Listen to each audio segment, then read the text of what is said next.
नमस्कार दोस्तों, मैं मनीष कुमार भोज आप सभी का अपने यूट्यूब चैनल पहाड़ एजुकेशन में हार्दिक स्वागत करता हूं। दोस्तों, एक न्यूज़ निकल के समक्ष आ रही यूके के माध्यम से कहीं ना कहीं जो ये न्यूज़ है मेरे उत्तराखंड के तमाम छोटे बड़े भाई जो नौनिहाल जो बच्चे हैं जो प्रतियोगिता परीक्षाओं की तैयारी कर रहे हैं, कहीं ना कहीं उनको चौंकाने वाली एक ये न्यूज़ है।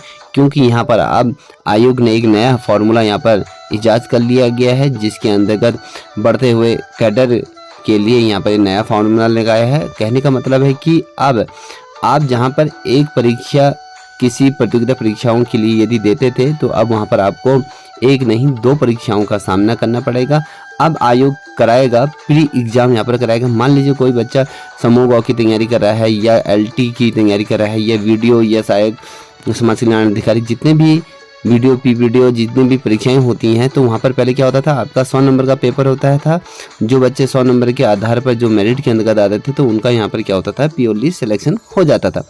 अब यहाँ पर जिस प्रकार से बढ़ते हुए कैडर को अगर देखें तो उसके आधार पर यहाँ पर अधीनस्थ सेवा चयन आयोग ने एक नया फार्मूला ईजाद किया है।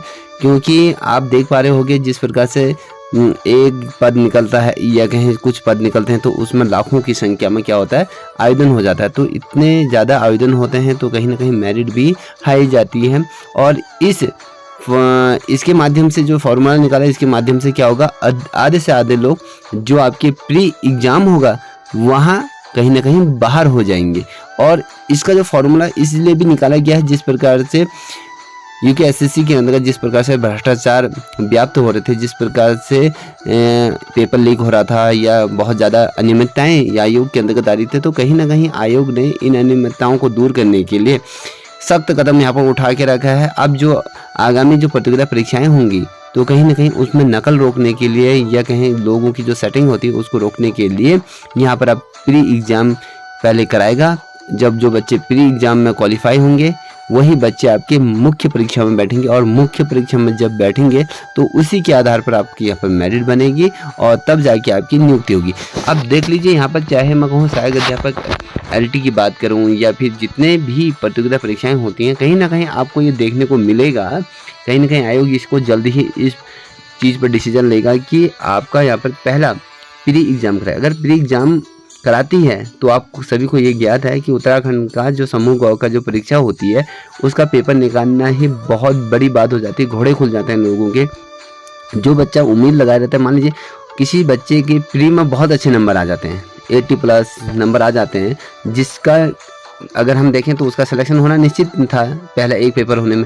अब अगर उसके 85 नंबर आ भी जाते हैं तो जब मुख्य परीक्षा में बैठेगा तो क्या उतना अच्छा परफॉर्मेंस कर पाएगा या नहीं कर पाएगा। 85% नंबर ला रहा है तो कहीं ना कहीं वहाँ वो कहीं पीछे ना पछड़ जाए, तो ऐसी संभावनाएं बहुत सी अधिक हैं।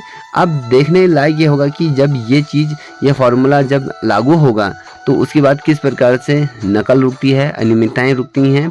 कहीं ना कहीं उस पर लगाम तो लगेगी, मगर कहीं ना कहीं जो युवा हैं उनके लिए दोहरी ये मार पड़ रही है। कहीं ना कहीं ये लगता है कि युवाओं के लिए कहीं ना कहीं एक खिलवाड़ हो रहा है, क्योंकि वैसे ही पेपर निकलना बड़ा टफ हो जाता है आज की जनरेशन में। क्योंकि आज जो बच्चे 95 नंबर लाना उनके लिए बहुत बड़ी बात नहीं होती, तो कहीं ना कहीं जो मध्य वर्ग के बच्चे हैं, जो निम्न कैटेगरी के जो बच्चे हैं, जिनका बौद्धिक स्तर कम है, कहीं ना कहीं उन बच्चों के लिए सर्वाधिक परेशानियों का यहाँ पर सामना उन लोगों को करना पड़ सकता है। तो अब देखने लायक होगा कि जब यह फार्मूला आता है तो किस प्रकार से इन चीज़ों को संपादित करेगी आयोग।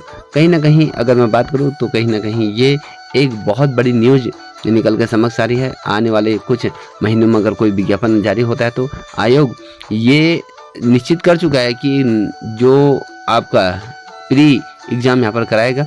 दोस्तों, अब आप लोगों को कमर कस लेनी है, आपको प्री एग्ज़ाम देना है, उसके बाद आपको मुख्य परीक्षा में बैठना है, तो आपकी तैयारी बहुत अच्छी लेवल की होनी चाहिए। जब तक आपका कॉन्सेप्ट क्लियर नहीं होगा तब तक इन चीज़ों में निकलना बड़ा मुश्किल हो जाएगा। तो आप लोग अपना कॉन्सेप्ट क्लियर करें, अधिक से अधिक पढ़ें। मैं आशा करूँगा कि आप लोगों का सिलेक्शन हो। तब तक के लिए इतना ही। जय हिंद, जय भारत, जय उत्तराखंड।